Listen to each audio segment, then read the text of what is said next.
चलिए दोस्तों, तो आज का क्लास है बायोलॉजी का ब्लड क्लॉटिंग, जिसे रक्त का जमना कहते हैं।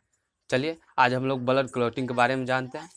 तो आइए सबसे पहले हम लोग ये जानेंगे कि शरीर में कहीं कट लग जाने की स्थिति में रक्त का जम जाना क्लॉटिंग कहलाता है। जब शरीर में कहीं पे कट लग जाता है, वहाँ पे जो रक्त जम जाता है उसे क्लॉटिंग कहते हैं।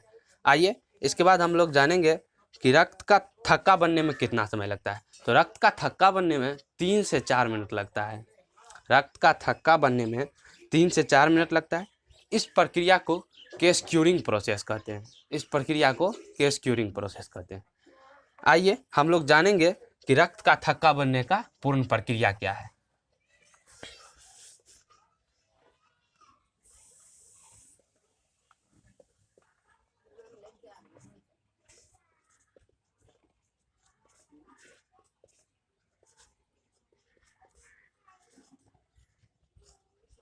चलिए हम लोग जानते हैं कि रक्त का थक्का बनने का पूर्ण प्रक्रिया क्या है। सबसे पहले थ्रोम्बोसाइड,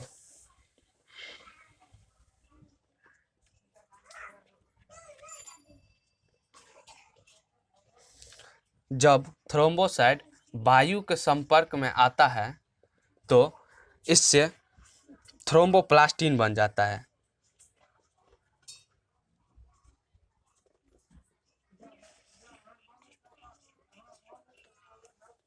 जब थ्रोम्बोसाइड वायु के संपर्क में आता है तो थ्रोम्बोप्लास्टिन बन जाता है, और जब थ्रोम्बोप्लास्टिन में कैल्शियम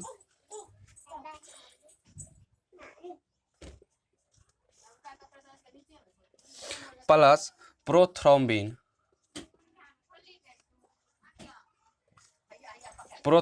मिलाया जाता है तो इनसे ये थ्रोम्बिन बन जाता है। और जब थ्रोम्बिन में फाइबिनोजेन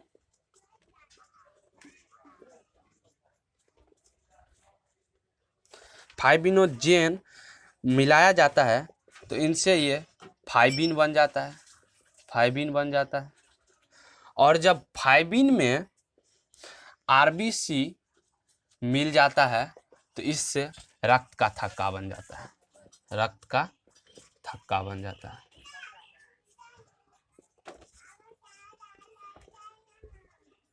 चलिए आशा करते हैं कि आप लोग जान गए होंगे कि रक्त का थक्का बनने का प्रक्रिया क्या है। तो सबसे पहले थ्रोम्बोसाइड प्लस वायु थ्रोम्बोप्लास्टिन बन जाता है, और थ्रोम्बोप्लास्टिन कैल्शियम प्लस प्रोथ्रोम्बिन के संपर्क में आता है तो थ्रोम्बिन बन जाता है, और जब थ्रोम्बिन फाइबिनोजेन के संपर्क में आता है तो फाइबिन बन जाता है, और जब फाइबिन आरबीसी के संपर्क में आता है तो रक्त का थक्का बन जाता है। चलिए आशा करते हैं कि आप लोग इतना समझ गए होंगे रक्त की थक्का बनने का पूर्ण प्रक्रिया क्या है, और रक्त का थक्का 3 से 4 मिनट में बनता है। रक्त का थक्का बनने में 3 से 4 मिनट लगता है। आप लोग समझ गए होंगे कि जब शरीर में कहीं पे कट लग जाता है तो रक्त का थक्का बन जाता है, और इस थक्का बनने की आप पूर्ण प्रक्रिया को समझ गए होंगे। चलिए इसके बाद हम लोग जानेंगे कि रक्त का स्कंध करने के लिए क्या सब करना पड़ता है। तो रक्त का स्कंधन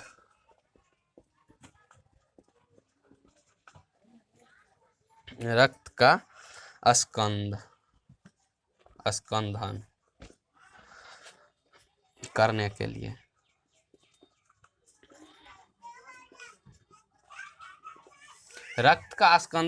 के लिए सबसे पहले हमें विटामिन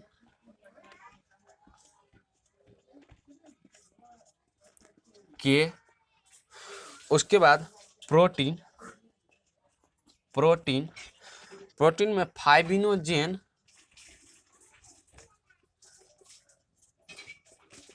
प्लस प्रोथ्रोम्बिन, उसके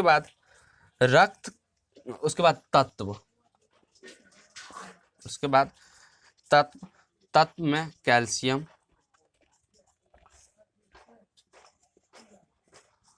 और चौथा है कि रक्त को जमने के लिए रुधिराणु मदद करता है जिसे प्लेटलेट्स कहते हैं।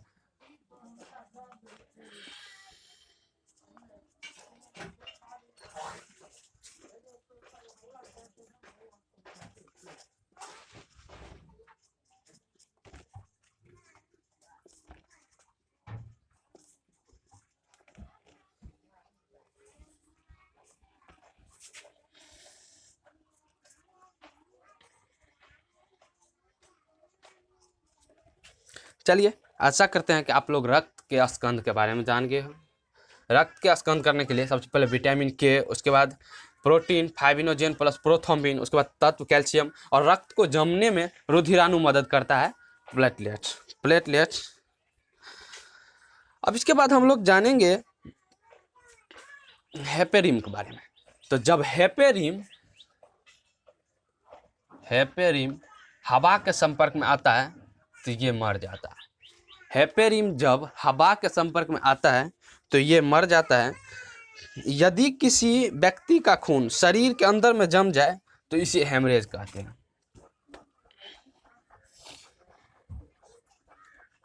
जब कोई किसी व्यक्ति के शरीर में रक्त का जम जाना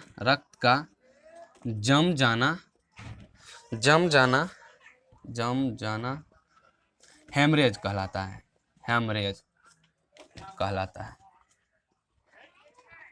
चलिए आशा करते हैं कि आप लोग समझ गए होंगे कि यदि किसी के शरीर में रक्त जम जाता है, शरीर के अंदर में रक्त जम जाता है तो उसे हेमरेज कहते हैं, और हेपेरिन जब हवा के संपर्क में आता है तो वो मर जाता है। चलिए इतना आप लोग समझ गए होंगे। अब है कि हीमोफीलिया एक आनुवांशिक रोग है। हीमोफीलिया ये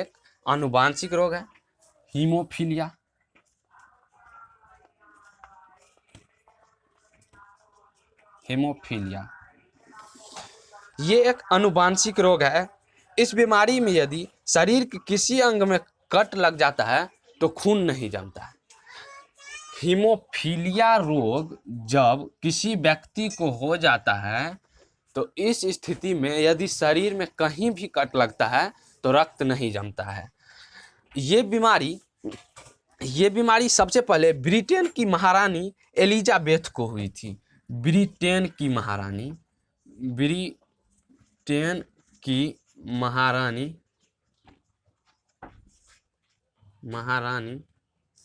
एलिजाबेथ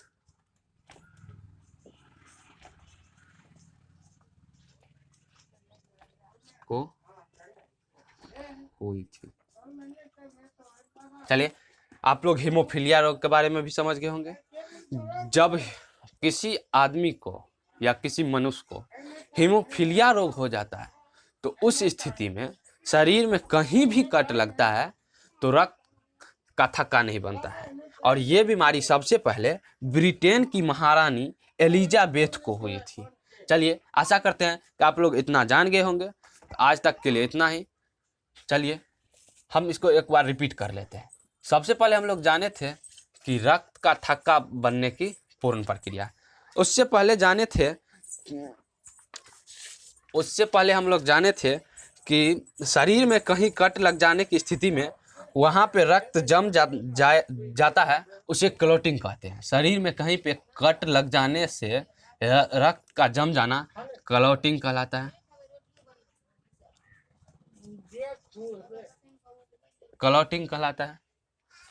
और उसके बाद जाने थे कि शरीर में खून जब कट लग जाता है तो खून का थक्का बनना यानी रक्त का थक्का बनना 3 से 4 मिनट में बनता है। और इस प्रक्रिया को केस क्यूरिंग प्रोसेस कहते हैं।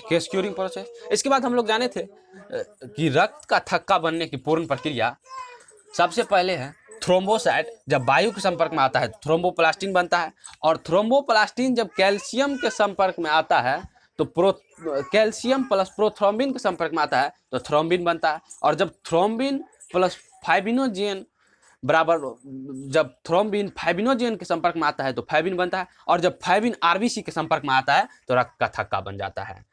चलिए आप लोग इतना समझ गए होंगे। इसके बाद हम लोग जाने थे कि रक्त का स्कंद करने के लिए क्या सब जरूरी है। रक्त का स्कंद करने के लिए विटामिन के, प्रोटीन फाइब्रिनोजेन प्लस प्रोथ्रोम्बिन और तत्व कैल्शियम रक्त को जमने में रुधिराणु मदद करता है,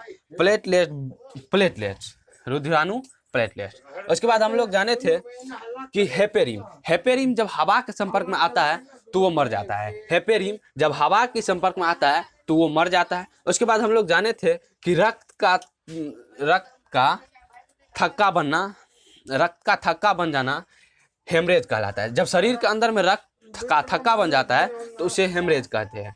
और इसके बाद जाने थे हम लोग कि हीमोफीलिया रोग। हीमोफीलिया रोग जब किसी मनुष्य को हो जाता है तो उस स्थिति में, हीमोफीलिया जब हो जाता है किसी मनुष्य को, उस स्थिति में जब शरीर में कहीं कट लगता है तो रक्त का थक्का नहीं बनता है।